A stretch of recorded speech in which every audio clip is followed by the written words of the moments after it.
Good evening, my name is Jack Dearborn, I'm the chairman of the Weare Zoning Board of Adjustments. This is November 13th, 2018 meeting.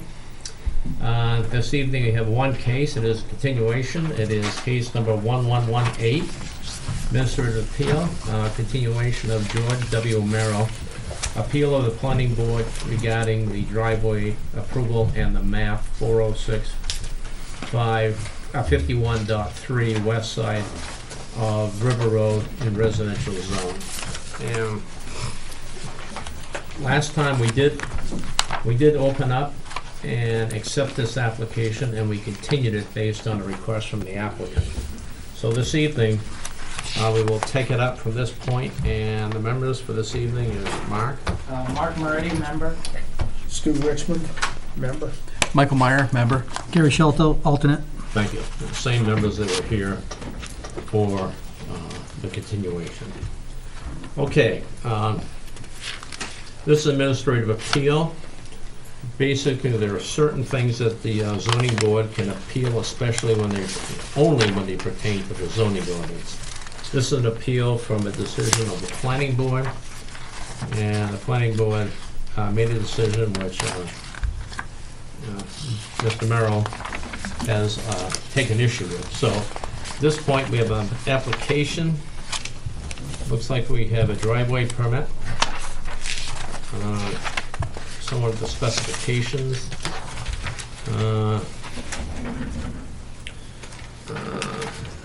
It's a non-dimensioned, or it's the diagram is not exactly a drawing per se. Handwritten driven. Set of abutters. Administrative appeal request. There is warranty deed. Mr. Weare. Looks like a previous one, Mr. Weare. There is a letter from Bruce J. Marshall Law Offices, PLLC, 48 Grandview Road, Suite 3, Bow, New Hampshire, 03304. And it's a letter, chair board, select board. No, planning board, I'm sorry. And there is an August 9th, 2018 minutes, or meeting notice, sorry.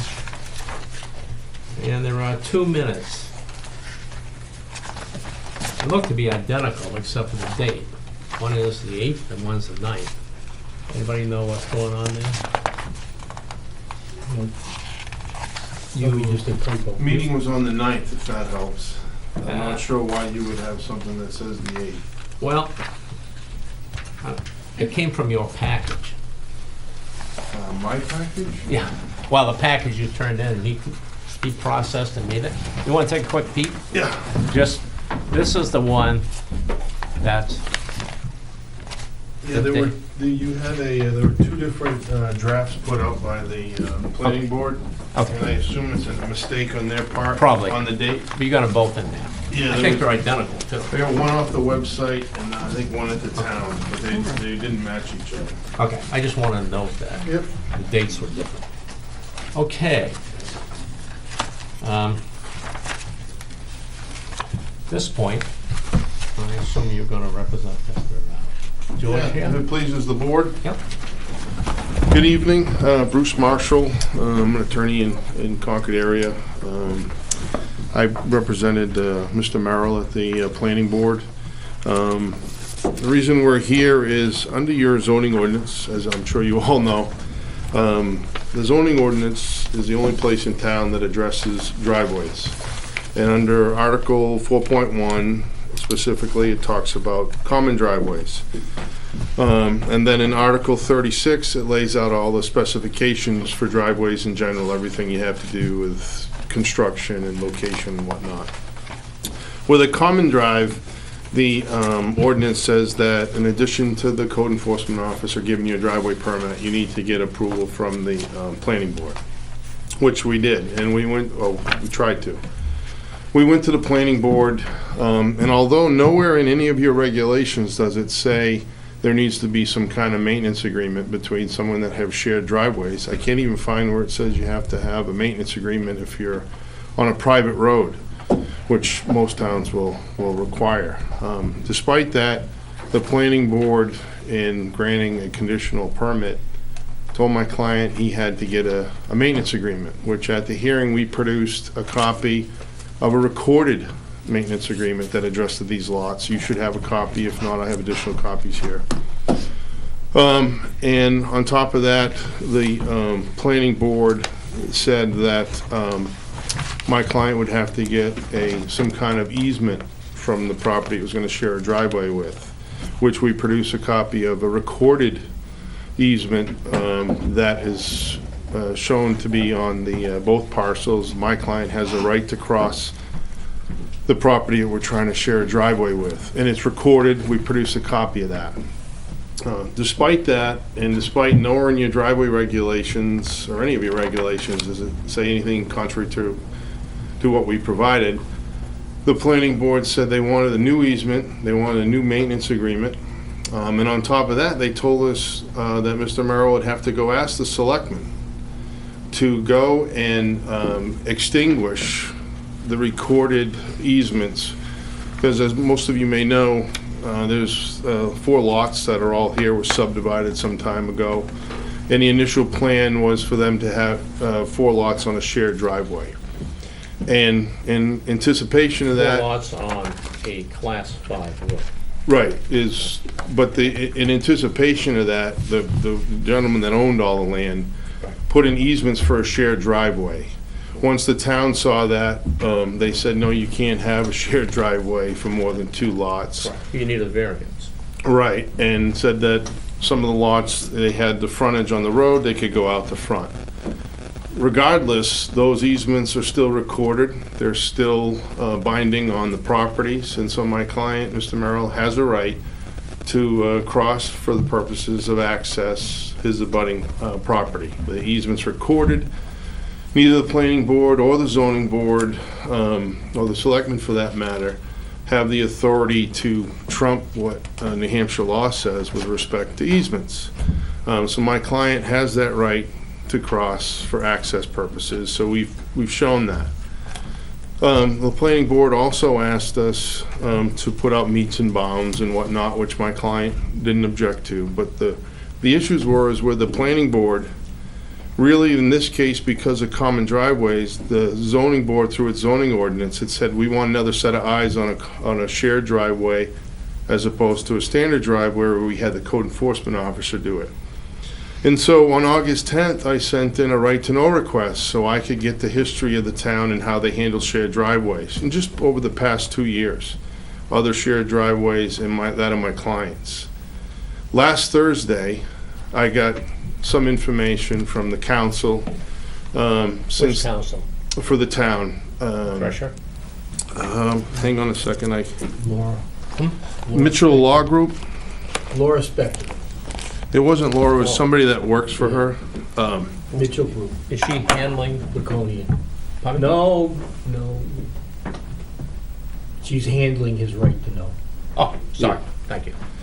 And so Iris took a look at it Friday and a little bit today, and I sent an email back to the Mitchell Law Group saying, my request is August 10th. We gave the town an extension because some people are on vacations, but what they sent me doesn't even have the information in for the 2 other shared driveways that were approved by the town at the time Mr. Merrill applied for his. So I went and I found some stuff online where this zoning board, I think it was back in 16, was dealing with a driveway permit on a private road, and the issue of maintenance agreements came up. And I believe at the time it was a road agent or code enforcement officer said, well, the neighbors on the private road handle it, and the zoning board took the position that town does not want to get involved with these maintenance agreements. It's up to the private people that own the road to deal with that on their own. So that's the only place I could find where maintenance issue came up with the zoning board, and that was on a private road issue, not a shared driveway. Well, it really didn't come up it was spoke of, it was sort of not taken up. Right, exactly. Um, But, I think I understand where you're going on this. When I first read this application, I looked at it, and the ZBA can hear cases where the planning board, board of selectmen, code enforcement officer, building is any agent of the town, as long as it deals with the zoning. When I read this, I was in the opinion that this was not something the zoning board should take up. So what I did was, I believe the package was sent down by Chip, and had a discussion with town council, Bill Drescher, and his observations were the same as mine. So, not to hand you the law necessarily, but I printed out, I don't expect you to read that right now, no, but it's the RSA. I know it quite well. Okay, well, I guess my point is, your appeal to the planning board is immediately to Superior Court within 30 days, not to the zoning board, because this is not a zoning issue. That's the essence of my comment. So, it appears you chose to come to the zoning board for an appeal, where in fact, by statute, RSA 677.5 for us, and 677.15 for the planning board. And that's what the discussion I had with the town attorney, so I think you're at the wrong destination. Well, in a situation where Mr. Merrill would try to come in and get a subdivision approval, number one, and we're going by planning board regulations. We're not arguing that, and In instance, we don't sit in judgment of the planning board regulations. I'm not saying you do. Okay. I'm trying to just explain, Okay. because I've done a lot of these, both for the Attorney General, for numerous towns, and in the private sector. If it's a situation like that, as your subdivision regulations say, that would be direct to Superior Court.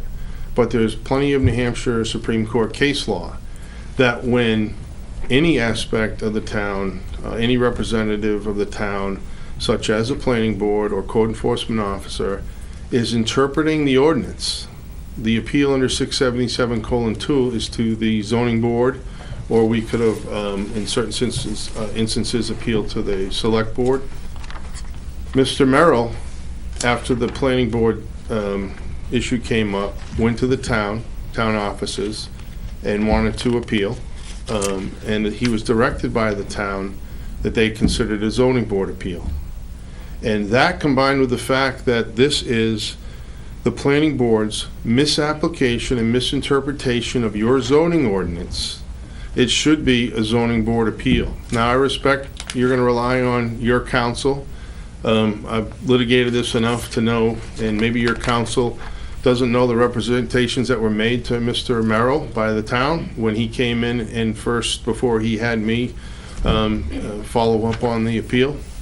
And I'm not sure your counsel is aware of the issue here is misapplication of your ordinance with respect to shared driveways. And because the zoning board, when they crafted their ordinance, said we want another set of eyes on driveways, by the way, here's our driveway regulations, and the planning board doesn't follow that in doing what the zoning board told them they wanted them to do, the appeal is to the zoning board. Do you think your letter here, we sent this package down which contained your letter. This is the application. Let me pull up my copy. You can look right here. It's dated August 17th from you, or your office. Yep. Because, do you believe that letter represents what you're telling me right now? Or is that something extra you need to bring to council, like town council? That's a right to know request. Oh, I'm sorry. That's I not looked at the anything but wrong my one. right to know request, which the town has So have you... yet to act on. Have you written, have you documented in a letter in this package what your testimony is here tonight? No, my testimony is for the hearing tonight. In the, Okay, let's in the talk. appeal document, we spelled out and submitted in the appeal document that Mr. Merrill submitted to the town where the planning board misapplied the driveway. Okay, that's my And point. that's the issue. My point, if you believe this is adequate, because we gave this to town council for him to rule on, to check, to see if I was correct. And not that I have any sway over him, he's our counsel, but he says, based on what I read here and what I understand the application is, and based on what the planning board was, so I just want to make sure what you're manifesting tonight before us is Well, consistent with what this is here. It's as I just stated, it is consistent with what we spelled out in the appeal. Okay. But if your counsel is Attorney Drescher or in Docomo, No, Joshua. well, the firm is Drescher and Docomo, PA. They also issued a letter July 26 where they acknowledge my client has the right to cross for driveway the abutting property, and he has a maintenance agreement in place. And where they got it wrong, because the planning board gave me a copy of the legal opinion that they wrote in July 27th. So it doesn't surprise me that the same firm got it wrong talking to you, because they got it wrong talking to the planning board. Okay, I understand, but I'm just telling you, our town council is telling us that this is not an appropriate appeal to the zoning board. So what I'm trying to tell you is that based on his opinion, you should have gone directly to Superior Court. Well, I'll respectfully disagree. And he doesn't know what I know about the positions the town took. And as you stated when you started this, you accepted my client's appeal.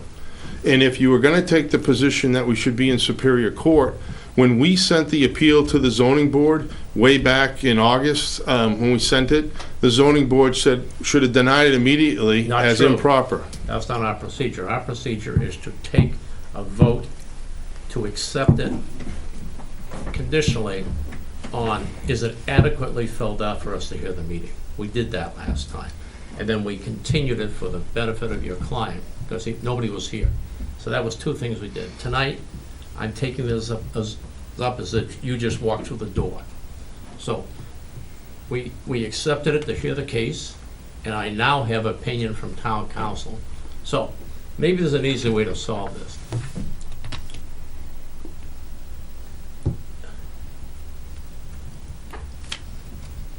I'd like to consider continuing the case, you having a chat with our attorney.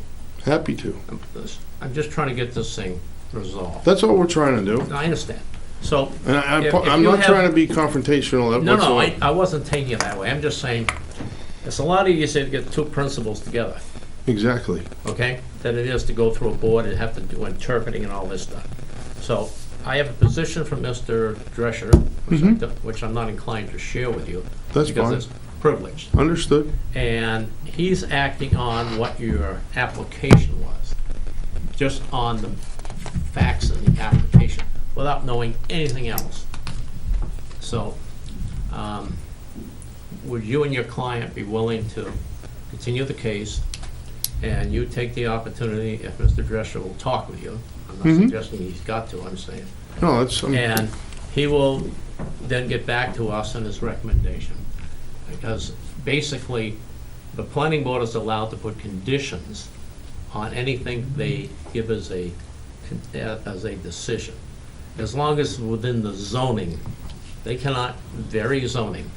Okay, that's our job through a variance. correct. Your job here is to say, we think they violated the zoning, either by omission or by extra things. So the question is, I want to make sure before everybody goes to court, that there's a reasonable opportunity for you to make the point. And if Drescher still stands on his position, then he'll tell me what the best thing to do. Understood. So, does that make sense? It does to me. I always try to Yeah. avoid having to go spend everybody's money on lawyers in court. Well, we don't like spending money here, but we're willing to do it to push a position. Yeah, no, I just think understood. there's enough issues here between what you wrote here and Attorney Dresser's interpretation of what you wrote, may not be the same as what you spoke tonight on. And I'm just saying, I'll give you an opportunity to, if Mr. Drescher will take your call on this, I will write a letter to him recommending that the nuances of the law should be considered. And then if he still has this, I'm happy to render a decision, me personally, and I think the rest of the board is. And as it is right now, town council's kind of in a position where you should have taken a right instead of a left, gone to Superior Court. Unfortunately, your 30 days is over. But you can argue that you come before us within 30 days, and that, I don't know how that works. No, I've done that before. Okay, I'm just saying, it comes down to a point of law. There's two RSAs that stand by themselves. And the question is, which one does apply? And I just want to make sure. There's actually 3 RSAs, but I'm happy to talk to them as long as my boss tells me it's okay. I'm all for trying to resolve it before we have to go thrash at each other somewhere, which is always best to avoid. For everybody. Yep. So with that, we'll continue this. Date certain, what's the next date? First Tuesday of the next month? December 5th, 4th, somewhere around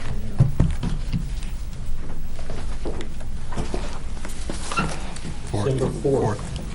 We're gonna continue December 4th, unless we're not ready, in which time we will continue it for cause. And if you have an issue that you're not ready, we'll continue it one time. Okay? Certainly, I'm just, the last continuance, I didn't know there was the meeting, and then I didn't have the discovery anyway, which I still don't have. It was the wrong address, everything else happened, but no, Yes. No, and we appreciate you Yeah. bumping it down the road for us, and I'm Well- still working on trying to get the response to my right-to-know request, so hopefully we'll have that by December 4th. before we vote, we don't know what we're voting on. I understood that you're voting to continue this Yeah, till... no, I meant to say on the cases. Oh, no, I understood. Okay, so I will forward a letter to Bill Drescher stating that if he is willing to give you an audience in any form, telephone or whatever, or any material you want to send him for his consideration, because we have a position on the table. If there's anything that you know that may be extenuating, clear that out of the way. And Sure. after that, your choice is, if it doesn't go well for you, to withdraw it, take another avenue. Yep. If you want to come back and have us decide on it, you know, we can do a lot of things, but always best to get it right up front. Absolutely. Starts bad, stays bad. Nope, Okay. understood. December 4th, and unless something else happens, we will see you back, and hopefully you will have time enough to get with Mr. Drescher. That'd be great, and I'll give it a few days to wait for your letter to get to him. We'll do. Thank you. We're going to vote. We're gonna vote, well, we can vote whether he's there or not, oh, yes. Embassy for a second, okay. I'll make the motion. I move that we continue the case, and I will contact Attorney Drescher and ask him if he'd consider talking to Mr. Attorney Marshall and get any extenuating circumstances on the table. So with that, do I have a second? Any discussion? Being none, all those in favor? Aye. Is anybody here for this case? Okay. December 4th, right? Just want to make you know, we don't have to give you a notice, but since you were here, I didn't want you to walk off and wonder what happened. So we're gonna do something on December 4th. And if either party's not ready, we may do it in January. Just suggesting that. We want to get all this on the table, because we ought to get it right the first time. Okay? Thank you. All in favor? We already voted? Good, thank you. Thank you. Welcome. Okay.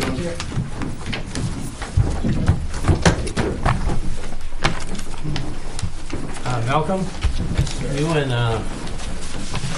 Don will come up here. I got something I want to have a discussion about. Okay. should have a warm chair. Something that, I'm not on this board. something pertains to, Don, you wanna come on? No. Pull up a chair. Any chair.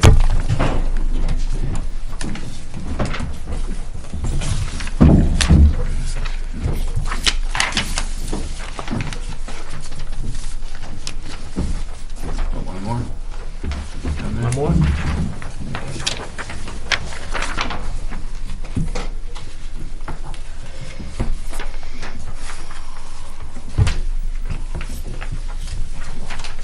Okay. There was a meeting, I don't know when it was. I believe it was in, probably October. I don't know what it was. Probably in later part of October. And the whole discussion was, how does the town of Ware process building permits, particularly on classic and private roads? So there are a bunch of RSA's running around that we need to comply to. RSA 67441 is one of them, which gives various people roles. Then we have our zoning ordinance, which says you can't build on a classic private road without a variance. So what I did was, I prepared this. I did make one correction. I had CIO, and it's supposed to be CEO up in the top left-hand and bottom right-hand corner. But I prepared this when Naomi Bolton called a meeting between myself, ZBA chair, planning board chair, Craig Francisco, Chip, code enforcement officer, building inspector, and chairman of the board of selectmen, and also fire and deputy fire chief of the town of Ware. Everybody's got a stake in this. And we haven't really been operating to the full extent of the law. So what I did was, Chip, you need one of these? You're going already. No, I need one. Actually, I need two, so. You got color? No. I'll tell you what, can I send you some morning? Yeah. Tomorrow morning? Okay, I'll send you a real one. She should have one. Okay. You send it to me, I'll send it to her. So the way this works out is, everything starts in the top left-hand corner, and everything ends in the bottom right-hand corner. And the reason I colored them because blue, you first come in and you get your permit to build on any road, whether it's Class 6 private or Class 5 road. It goes to Chip, who is the building inspector, code enforcement officer. And the question is it Class 5 or other? And if it's Class 5, yes, you go directly along the blue line out to the box that says building inspector, code enforcement officer, complete building permit process. It just is, that's the way a Class 5 goes through, because there's no variance requirements, no 67441 requirements. So, should there be a no up in the top box, it drops down and requires a variance. So we have a case, and we can approve a variance with conditions. And the pertinent paragraph in the zoning, excuse me, is 1711. So if they get it, it then goes out the right-hand side, yes, goes up the top where the arrow is, goes for consideration by the Board of Selectmen of Class 5 private road building permit. They're required by law under 67441 to do this, okay? And then they're required by law to send it to the planning board for review and comment. And when they're done, they send it back to the Board of Selectmen, so they have their sort of 2 cents on it, if you will.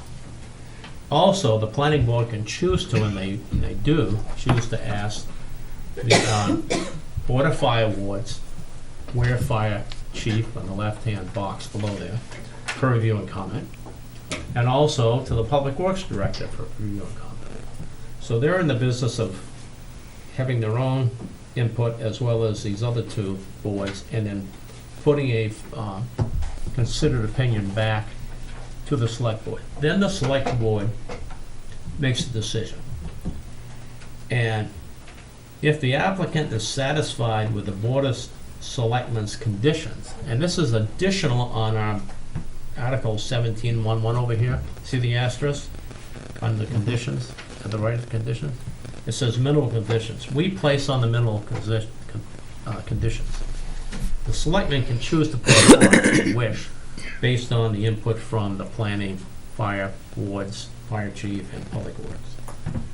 If the applicant finds that he's okay with it, it goes right to the right-hand input to the, complete the building process. If he's not satisfied with it, because he feels there's a practical difficulty of implementing it, that's the key term, practical difficulty, under the RSA 674-41, it gives the zoning board of adjustments a review of the decision from the Board of Selectmen. And if the applicant feels this is a practical difficulty to implement that requirement, not our stuff over here, not our minimum requirements, our stick. So he can bring to us in the bottom triangle in the center, ZBA practical difficulty, our consideration. And there's specific language to that. In RSA 654-41, I think it's paragraph, Roman numeral 3. If we choose to grant a change, it goes to the building inspector as we change it.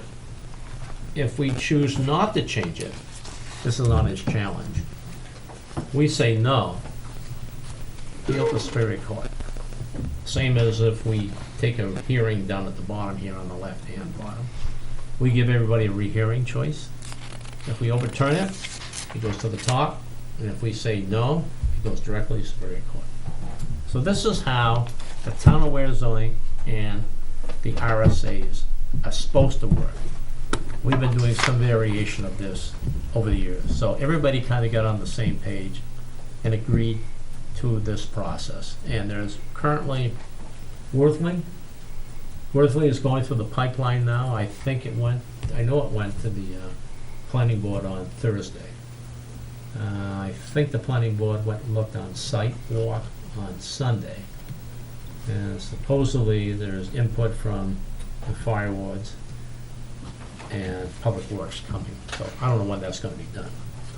The other piece of paper I handed out happens to be for the Worthly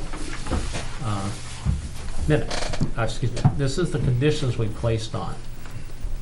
The first one is, under 674-41, there is a requirement that you post the road. That's so the casual person driving up to the Class 6 or private road doesn't know it's a Class 6 or private. They can at least be warned. That's somebody who's delivering packages. Could be somebody going to visit a relative or whatever. Somebody that doesn't know that that is a non-town maintained road, they will have a notice when they drive up to it. So that satisfies the casual observer's notice. The second one is what's required by RSA 674-41, paragraph 1C for Class 6 roads. D would be the private road. So this needs to be filed into the Hillsborough Registry of Deeds, County Registry of Deeds, before the building permits issue. This is a disclaimer. The language is set out by town council that this makes everybody who buys a piece of property, assuming they hire a lawyer to go off and do their title search and do the closing. They see this, they should tell the person, look, this is not a town maintained road. Okay? So if the next person buys it, two buyers from that point on, nobody told them before. It's overtly stated, so everybody knows that. The third one is, this one here is what we do in terms of Article 36 and the zoning about driveway. Happens to be a driveway, we co-op it for the purposes of safe passage. And 674-41 is principally there to prevent towns from just granting building permits without the select board being involved. So, and at the end of the day, it has to be done where somebody has considered the access, and it's all about life and safety issues, not whether you think it's a good idea or not. It's the ability for adequate safety and life services access. That's the principal issue of 674-41. And the last one is making sure that meet with the E911 signage requirement. So I want to spend some time tonight here, that this is sort of what the other departments in the town agreed to. So just so you know, and I used an example of this in the last one we did. So, anybody have any questions? I got a couple. Go ahead. Is this process set up by the town or by the state or a combination? It's a figment of my imagination reading the zoning process and the RSA's. There is nothing that I could find anywhere that actually had this diagram. So I wrote this diagram up, and I showed it to town council, Bill Gresham, and he says, I usually don't like diagrams, but this is pretty straightforward. I use 3 colors, so it's simple. Where's the green path, where's the red path, and where's the black path? So that's basically the bottom line. So this was accepted by the Board of Selectmen, at least the chairman of the Select Board. Now, if I misunderstood all of what you just said, I was trying to follow you in all of that, and I was thinking, when somebody comes in to get a variance, okay, and the board, They don't need to know nothing. huh? They don't need to know nothing. When they walk in, they say, I want a building permit. They see him. Right, He's the first block up here. I He understand that. decides if they're class 5, goes right through, or if it's class 6, or, right, and you don't get to the selectmen unless you get through the ZBA first. you go to Chip first. Yeah, That's right, the but top block right there. Right, but then if they need a variance, they come to here. No. Chip dispatches them and tells them to write up a variance request. That's what block 2 is. See, if they're not a class 5, they need to come to the ZBA. Right. That's where it drops down through. Right, Right? So they need to put together a variance package, give it to Chip. Chip's not gonna give a building permit. right, I mean, they don't have to do a variance. He just says, I'm not gonna give you a building permit till you get a variance approval and a sign off by the select board. right. But what I'm trying to get at, if I'm right, when they come to this board for. No, you don't come to us first. They go to him first and he directs them to I us. think So you they mean gotta fill out an application. subsequently, no. Huh? After they don't get the building permit. Right, they don't get a building permit, don't they have to come to the ZBA for a variance? That's true, Yeah. but he's gonna tell them they can't get a building permit unless they come to the ZBA. Correct. He's a concierge. He makes Correct. sure they, So what I'm a little confused about, they come here to get a variance, correct? they apply. May get a variance. All right, they apply to get a variance, they may get it and they may not get it. That's true, and if they don't get it, it drops through the bottom of the second triangle, Right, down to rehearing. right, I understand that, And then if they don't get it, it goes out the bottom red. right, Go to Superior Court. right. But if they come here, Yeah. okay, and the board votes in favor Sure. of them getting a variance, Okay, what's wrong with that?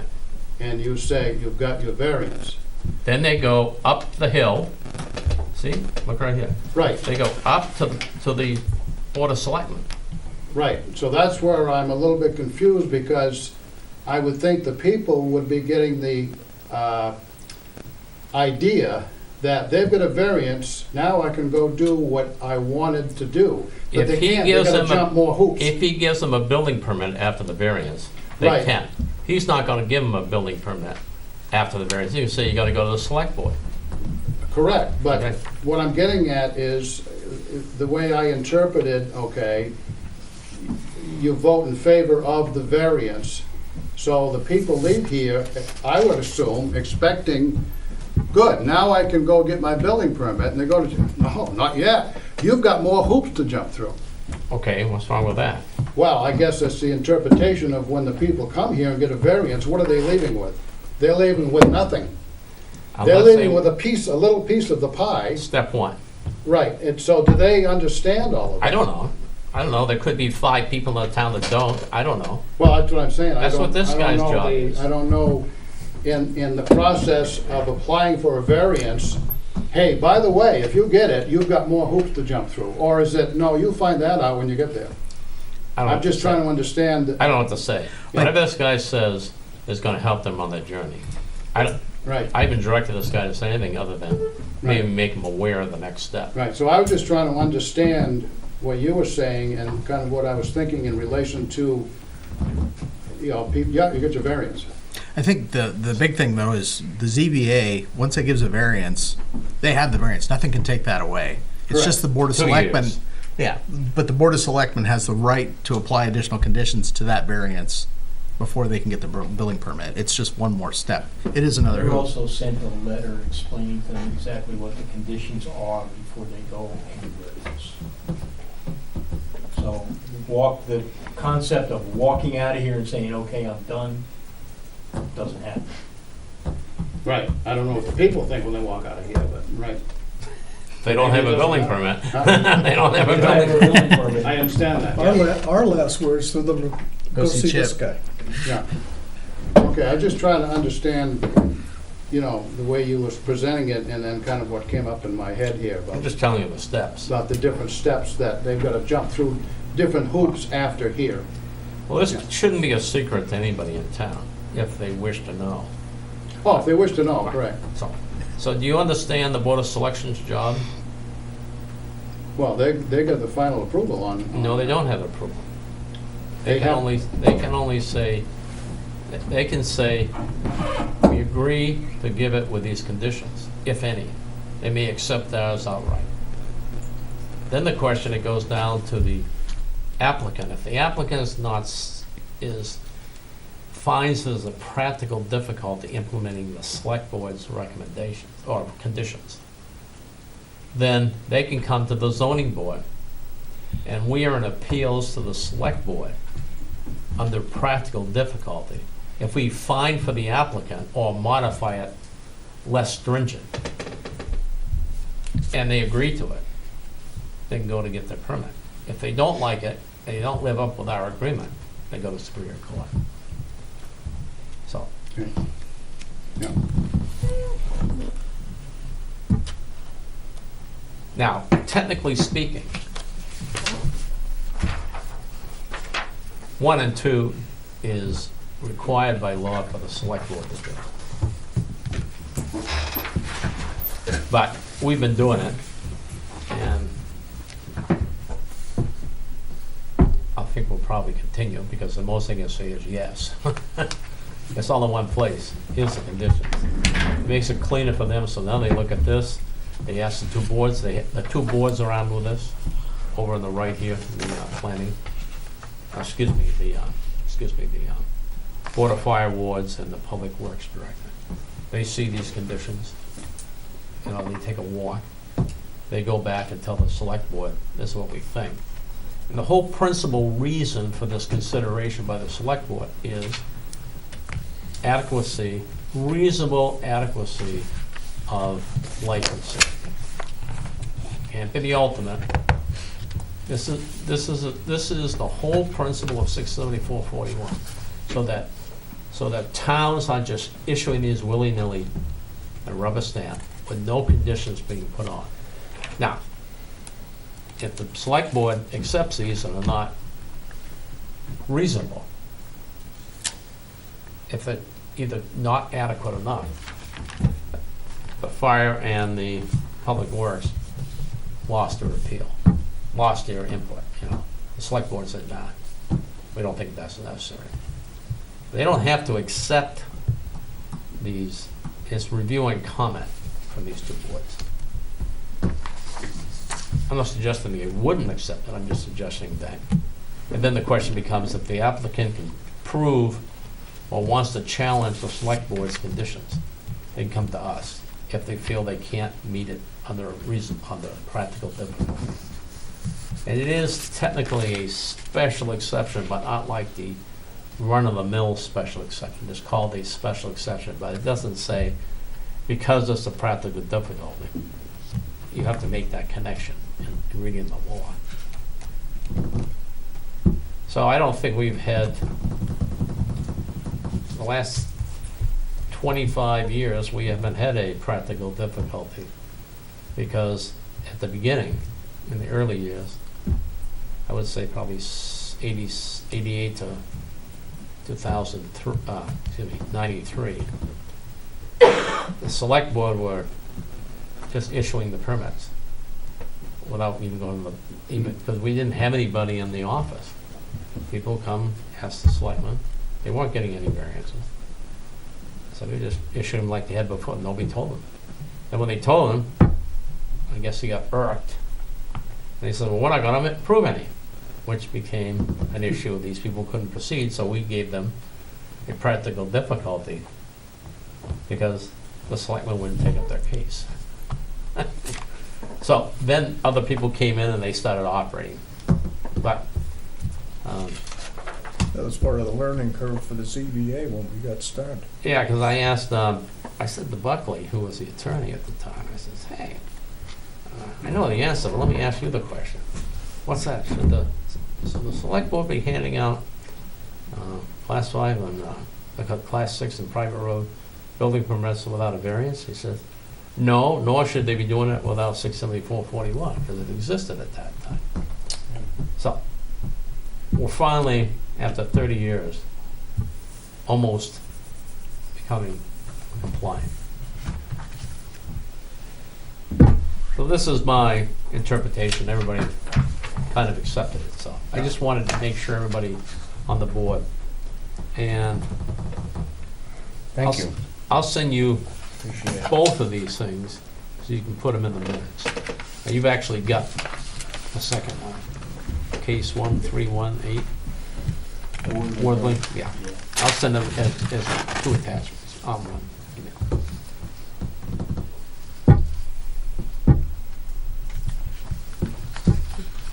I mean, we won't know until we get the machine running. Meaning, Worthing Road's going through. We'll see what kind of conditions the select board come up with. Whether the person wants to accept it or wants to challenge it. If he wants to challenge it, we've got to look at the practical difficulty, and I get a definition of that from the attorney.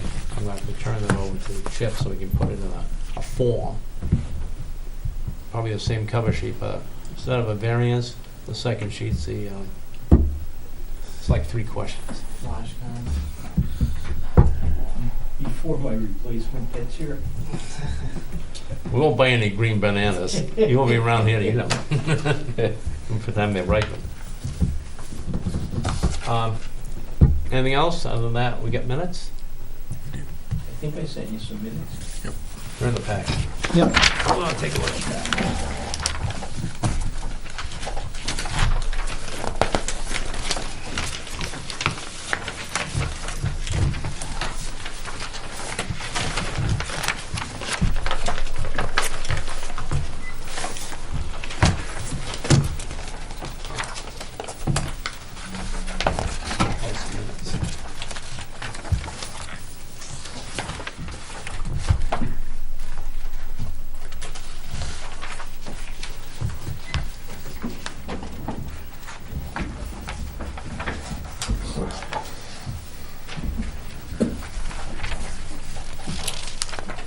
We get minutes.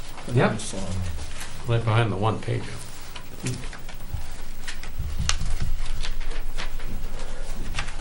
What do you think those are?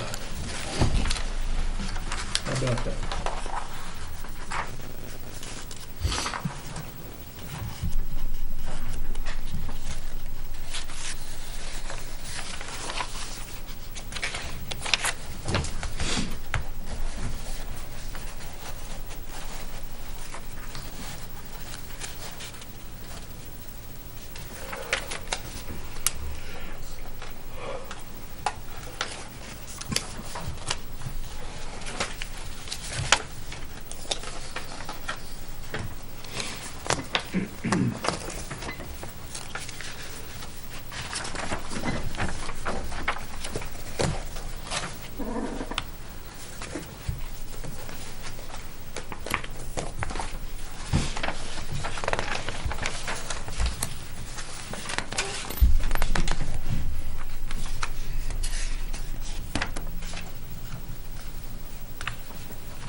Looks good.